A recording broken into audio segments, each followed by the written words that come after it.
Hello friends, आज हम आपको पढ़ाने वाले हैं पास्ट इंडेफिनिट टेंस और फ्यूचर इंडेफिनिट टेंस एक साथ। आई होप आपको बहुत ही अच्छी तरीके से समझ में आने वाला है, इसलिए आप वीडियो को इसके बिल्कुल ना करें, एंड तक बने रहें। क्योंकि फ्रेंड्स, यदि आपको कोई चीज अच्छी तरह से समझनी है तो आपको टाइम देना होगा। यदि आप टाइम नहीं देंगे तो फिर कोई चीज इतनी भी आसान नहीं है कि बिना टाइम दिए आपको समझ में आ जाए। हम स्टार्टिंग से ही प्रयास कर रहे हैं कि आपको जो भी मैं टीच कर रहा हूं वो बहुत ही इजिली टीच करूं, बहुत ही अच्छी तरह से आपको समझ में आए। उसके लिए आपको टाइम देना है फ्रेंड्स, और सारी वीडियोस को अच्छी तरह से वॉच करिए। यदि आपको पास्ट इंडेफिनिट टेंस और फ्यूचर इंडेफिनिट टेंस में कोई प्रॉब्लम आ रही है तो इसके पहले का आप एक्टिव वॉइस का वीडियो देखें, और आई होप आपको किसी भी प्रकार की प्रॉब्लम नहीं होगी, क्योंकि मैं पूरी तरीके से अच्छे तरह से पढ़ाने का प्रयास कर रहा हूं। फ्रेंड्स, यदि आपको वीडियो अच्छा लगता है तो वीडियो को लाइक जरूर कर दीजिएगा, चैनल को सब्सक्राइब कर लीजिएगा, क्योंकि वीडियो को क्रिएट करने में बहुत मेहनत की जरूरत पड़ती है और हम लोग अच्छी तरह से मेहनत करके आपके लिए अच्छी अच्छी वीडियो क्रिएट करते हैं।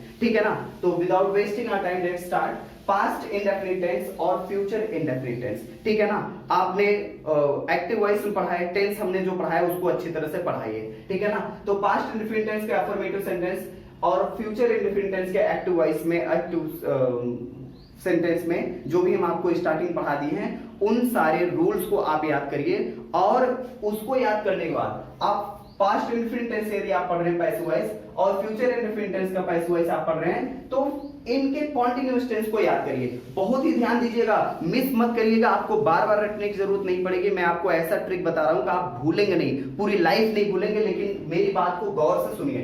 पास्ट इंडेफिनिट टेंस पढ़ रहे हैं तो पास्ट कॉन्टिन्यूअस टेंस का रूल याद करिए। फ्यूचर इंडेफिनिट टेंस पढ़ रहे हैं, फ्यूचर कॉन्टिन्यूअस टेंस का रूल याद करिए। रूल नहीं याद आ रहा है, नो प्रॉब्लम, कोई प्रॉब्लम नहीं है। रूल नहीं याद आ रहा है ना, कोई प्रॉब्लम नहीं, बस आप हेल्पिंग वर्ब याद कर लीजिए।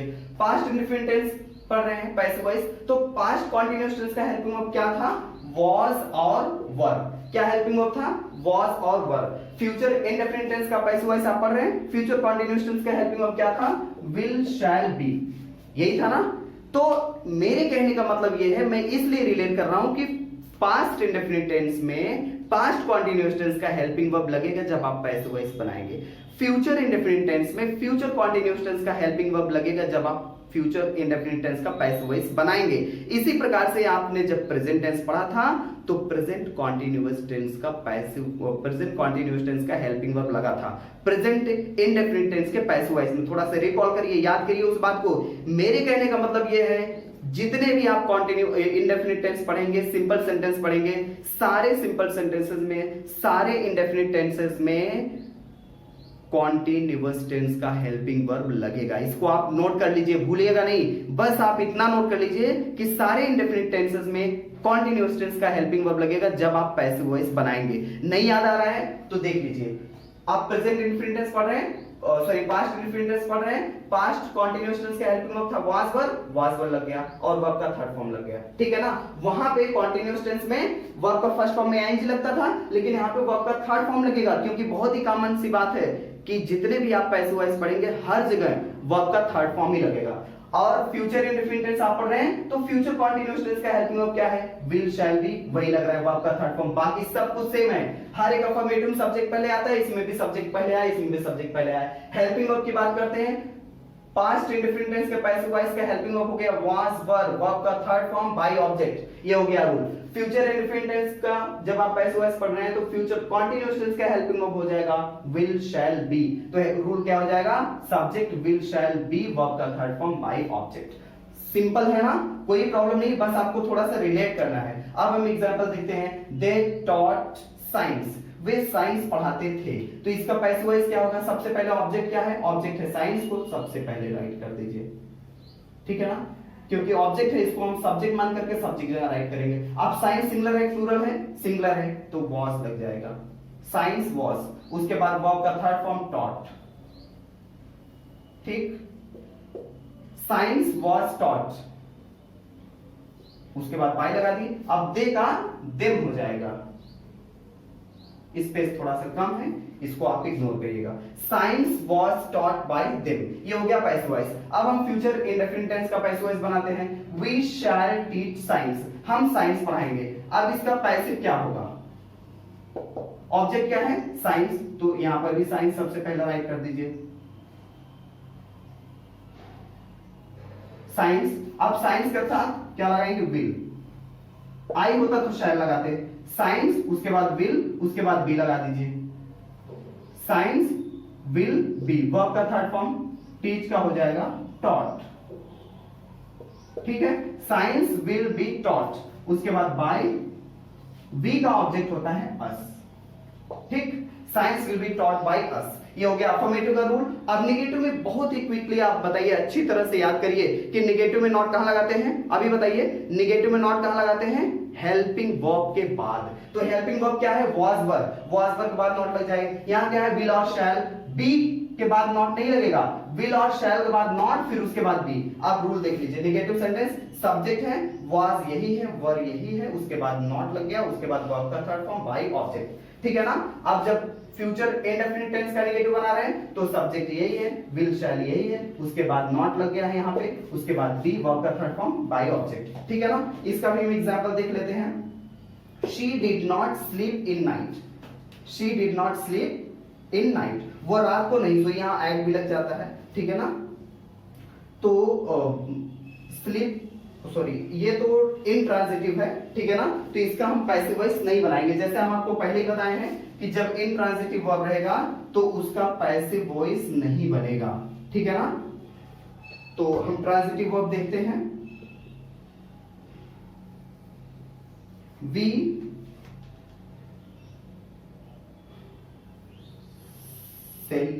did not,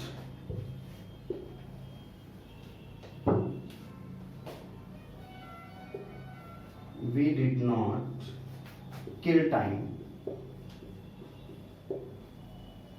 ठीक। हम समय को मारते नहीं, मतलब हम समय को वेस्ट नहीं करते, we did not kill time, ठीक है ना। अब उसके बाद इसमें ऑब्जेक्ट क्या है, टाइम, तो टाइम को सबसे पहले राइट कर देंगे, ठीक। अब उसके बाद टाइम के साथ क्या लगाएंगे, वॉज।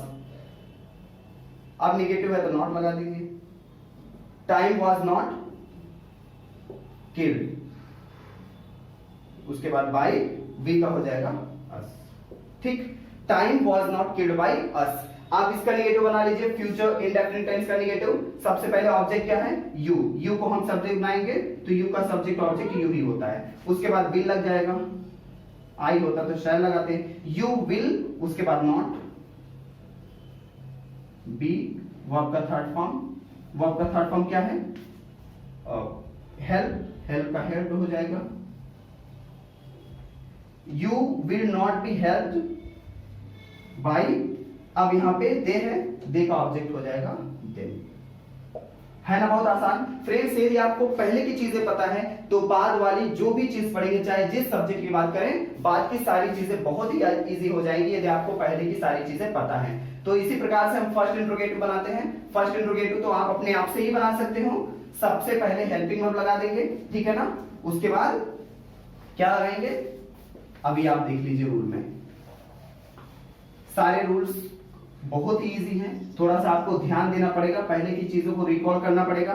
फ्रेंड्स, फिर से हम आपको बता देना चाहते हैं कि यदि आपको वीडियो हेल्पफुल लगता है तो आप वीडियो को लाइक करें, शेयर करें, चैनल को सब्सक्राइब करें और अपने फ्रेंड से भी सब्सक्राइब कराएं, क्योंकि यहाँ पे आपको मिलने वाले complete grammar course free of cost, ठीक है ना।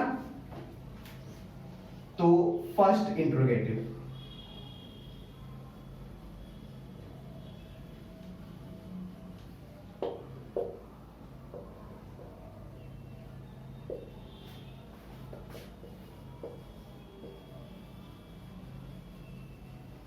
इंट्रोगेटिव, ठीक।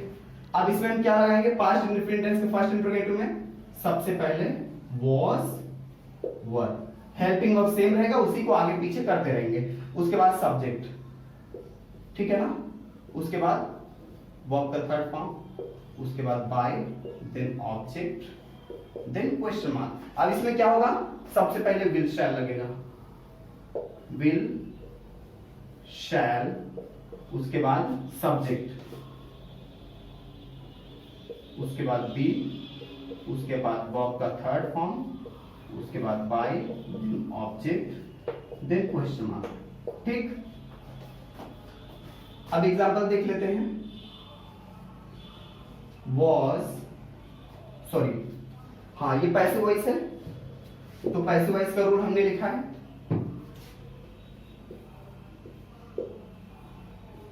Did she call me, question mark. ठीक, ये एक्टिव है। ठीक, अब यहां पैसिव देखेंगे, डिड शी कॉल मी। अब इसका ऑब्जेक्ट मी है, मी का सब्जेक्ट क्या हो जाएगा, आई। तो आई के साथ क्या लगता है, वॉज लगेगा, तो वॉज हम यहां सबसे पहले लगा देंगे। ठीक, मी है तो मी को हम ऑब्जेक्ट सब्जेक्ट चेंज करेंगे तो आई हो जाएगा, तो आई के साथ हम हेल्पिंग वर्ब वॉज लगाएंगे, तो वॉज पहले लगा दिए, उसके बाद आई, मी को हम आई बदले हैं, आई लगा दिए, वॉज आई, वर्ब का third form called, was I called by, verb का third form was I called by, verb का थर्ड फॉर्म क्या है, कॉल्ड लग गया, उसके बाद बाय लग गया, वर्ब ये है सब्जेक्ट, सब्जेक्ट का ऑब्जेक्ट क्या हो जाएगा, हर, शी का ऑब्जेक्ट हर, लास्ट में क्वेश्चन मार्क लग जाएगा। ठीक है ना, was I called bye her, object सबसे पहले हेल्पिंग वर्ब वॉज वर्ड लगा दिए, वॉज वर्ड में से एक लग गया, फिर उसके बाद सब्जेक्ट है मी, मी को हम सब्जेक्ट बदलेंगे, आई हो जाएगा। ठीक है ना, वर्ब का थर्ड फॉर्म कॉल्ड लग गया, उसके बाद बाय लग गया, उसके बाद देखिए सब्जेक्ट, सब्जेक्ट है शी का ऑब्जेक्ट हो जाएगा हर, उसके बाद क्वेश्चन मार्क। अब इसका हम सॉल्यूशन देखते हैं, पहले एक एग्जांपल राइट करते हैं। ठीक है, जैसे will he help me, last में question mark, will he help me, future indefinite tense का फर्स्ट इंट्रोगेटिव हो गया। तो अब हम इसको देखते हैं, इसका रूल ये है, सबसे पहले विल और शैल, तो ऑब्जेक्ट देखिए क्या है, ऑब्जेक्ट है मी, इसको हम सब्जेक्ट बदल देंगे, तो यहाँ पे हो जाएगा आई। ठीक है ना, लेकिन आई हम नहीं लिखेंगे, अभी हेल्पिंग वर्ब के बाद लिखेंगे, फर्स्ट इंट्रोगेटिव सेंटेंस है, तो सबसे पहले हम हेल्पिंग वर्ब, तो आई के साथ क्या लगेगा, शैल, शैल, उसके बाद मी का ऑब्जेक्ट हो जाएगा आई, शैल आई, विल शैल में से एक लग गया, उसके बाद सब्जेक्ट लग गया, उसके बाद बी, वर्ब का थर्ड फॉर्म हेल्प का हेल्प हो जाएगा। ठीक, शैल आई बी हेल्प्ड, उसके बाद बाई। ठीक है ना, अब सब्जेक्ट क्या है, ही का ऑब्जेक्ट हो जाएगा him, shall I be helped by him.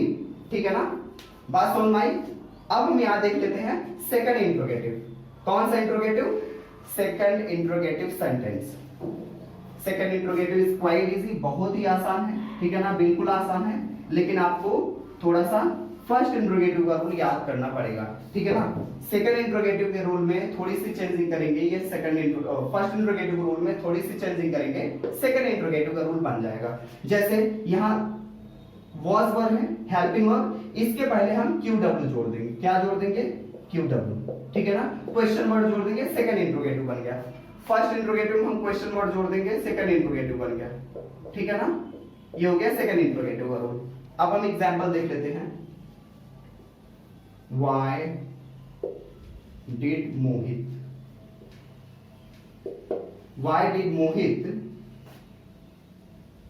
wish me? ठीक, Why did Mohit wish me? अब ये फर्स्ट सेकंड इंट्रोगेटिव हो गया, तो रूल क्या है, सबसे पहले क्वेश्चन वर्ड है, तो क्वेश्चन वर्ड सबसे पहले लगा देंगे। ठीक है ना,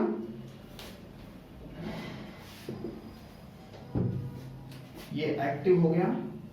ठीक है ना, और ये पैसिव हो गया, तो क्वेश्चन वर्ड का क्वेश्चन वर्ड हम पहले लगा देंगे वाई। ठीक, अब उसके बाद वॉज वर्ब में क्वेश्चन वर्ड लग गया, फिर वॉज वर्ब में से एक लगेगा, लेकिन ऑब्जेक्ट क्या है, ऑब्जेक्ट है मी, मी को हम सब्जेक्ट बदलेंगे, आई होगा, आई के साथ वॉज लगेगा। याद रखिएगा, इसमें कंफ्यूज बिल्कुल मत होइएगा, पहले ऑब्जेक्ट ढूंढिए, उसके साथ उसको सब्जेक्ट बदलिए, फिर उस सब्जेक्ट के साथ हेल्पिंग वर्ब क्या सुटेबल लग रहा है वही लगाइए, वाई वॉज, उसके बाद सब्जेक्ट मी है, मी को हम आई बदल दिए हैं, क्योंकि यहाँ इसका ऑब्जेक्ट लगाएंगे नहीं, इसको हम सब्जेक्ट चेंज करेंगे, वही सब्जेक्ट यहाँ राइट करेंगे, क्योंकि सब्जेक्ट की जगह सब्जेक्ट ही राइट करते हैं। ठीक है ना, वाई वॉज आई, उसके बाद वर्ब का थर्ड फॉर्म विश्ड होगा, वाई वॉज आई विश्ड, उसके बाद बाई, अब सब्जेक्ट है मोहित, मोहित का मोहित हो जाएगा, लास्ट में क्वेश्चन मार्क लग जाएगा, why was I wished by Mohit. अब इसका एग्जांपल देख लेते हैं, सबसे पहले व्हाट, वाई यहां पर भी लगा देते हैं, वाई विल शी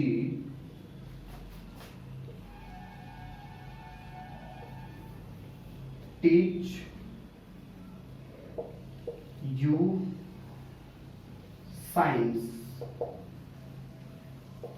ठीक, why will she teach you science. अब इसका देख लीजिए क्या है, सबसे पहले क्वेश्चन वर्ड का वाई हो जाएगा। ठीक, वाई। अब उसके बाद विल शाल में से एक लगेगा, विल शाल में से एक कैसे लगेगा, यहाँ पे पहले देख लीजिए क्या है ऑब्जेक्ट दो है, एक यू है एक साइंस है, ठीक है ना। तो वाई, उसके बाद हम क्या लगाएंगे, साइंस को लगा देते हैं। तो अगर हम साइंस लगा रहे हैं तो विल लग रहा है, यू भी लगा रहे हैं फिर भी विल लग रहा है, तो वाई विल उसके बाद साइंस। दो ऑब्जेक्ट हैं, दोनों में से किसी को भी लगा सकते हो, और दोनों ऑब्जेक्ट में से किसी को भी लगा करके पैसिव वॉइस बनाया जा सकता है। तो why will science, why question word लग गया, विल शाल में से एक लग गया, सब्जेक्ट लग गया, उसके बाद बी, साइंस भी वर्ब का थर्ड फॉर्म, टीच का हो जाएगा taught. Why will science be taught, उसके बाद बाई, कौन पढ़ा रहा है, शी का क्या हो जाएगा, her. Why will science be taught by her, two, उसके बाद किसको पढ़ाया जा रहा है, यू, लास्ट में लगा दीजिए। Why will science be taught by her to you. ठीक है ना, कोई प्रॉब्लम? आई होप ये सारी चीजें आपकी क्लियर हो गई होंगी। यदि आपको इंट्रोगेटिव एंड नेगेटिव बनाना है तो आप सब्जेक्ट बाद नॉट लगा दीजिए। यदि आपको इसमें से कोई चीज नहीं समझ में आ रही तो आप कमेंट बॉक्स में राइट करिए, हम प्रयास करेंगे कि वो गलती नेक्स्ट वीडियो में ना हो। Thank you.